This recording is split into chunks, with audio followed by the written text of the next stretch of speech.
ፈተና በመጣብን ጊዜ እግዚአብሔር እንደሚወዳችሁ ተመልከቱ። እውነቴን እምነግራችሁ ጌታዬ ለምንድን ነው እንዲው አክስቴም ሳምንት ዕለት ሞተች፣ እናቴ ደግሞ የዛሬ ወር፣ እንደገና ደግሞ የዛሬ 2 ወር ከስራ ተባረርኩ፣ እንደገና ደግሞ ይሄ ቀደረብኝ፣ ደግሞ ይሄኛው ተቃጠለብኝ፣ እንደዚህ አለብኝ፣ ጠልታዬ ነው ወይ እባክህን ወይም እባክሽን ልጄ ወደ ቤቴ ኑ ማለቱ ነበር።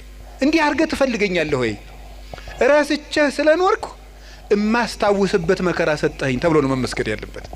አንተን እንዳስታውስህ የመጥሪያ ደብዳቤ ላክልኝ ነው።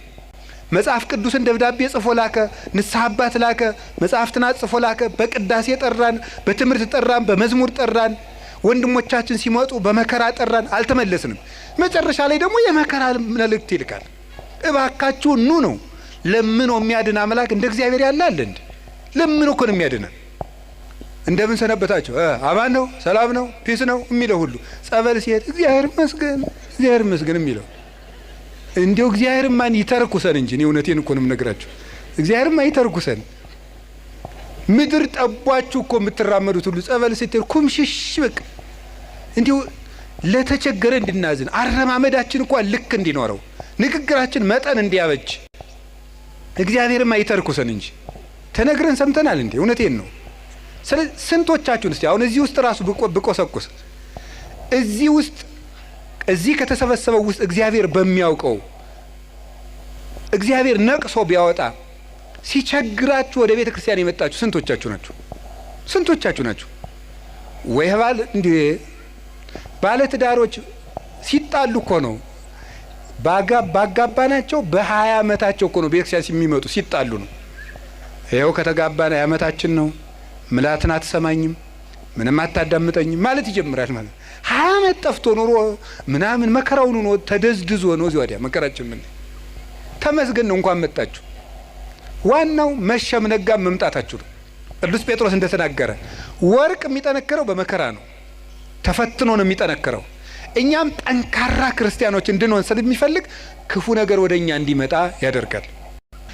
መከራ ጥንካሬ ትዕግስት ይሰጣል፣ ትዕግስት ተስፋ ይሰጣል፣ ተስፋ ደግሞ አያሳፍርም። ተስፋም ክርስቶስ ነው።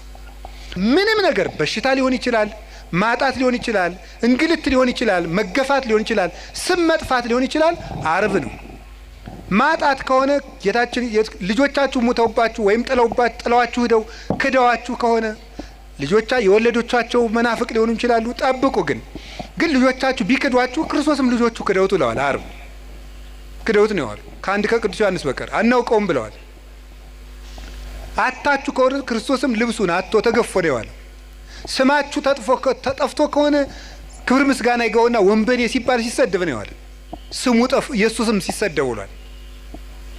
ቆስላችሁ ከሆነ ማይድን በሽታ ይዟችሁ ከሆነ እሱ ሲቆስል ነው ያለው። ይሄ ነው እሱ ጋር ነው የተሰቀል ነው። ስንጠመቅ እኮ ይውላችሁ ውሃ ውስጥ ቄሱ እንዲያርጎ ውሃ ውስጥ የሚጨምረን ዋናው ምክንያት ምንድነው? ከክርስቶስ ጋር ተቀብረናል ማለት ነው። ብቅ የሚያደርገን ደግሞ ከክርስቶስ ጋር ተነስተናል።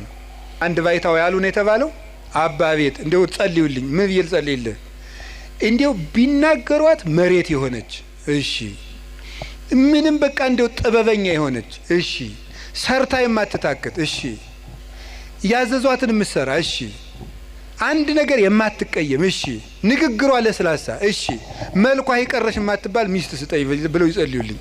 እንደዚህ ያሉ ሰዎች ቢኖሩኛ ስንመነኩስ ነበር አሉት አሉ።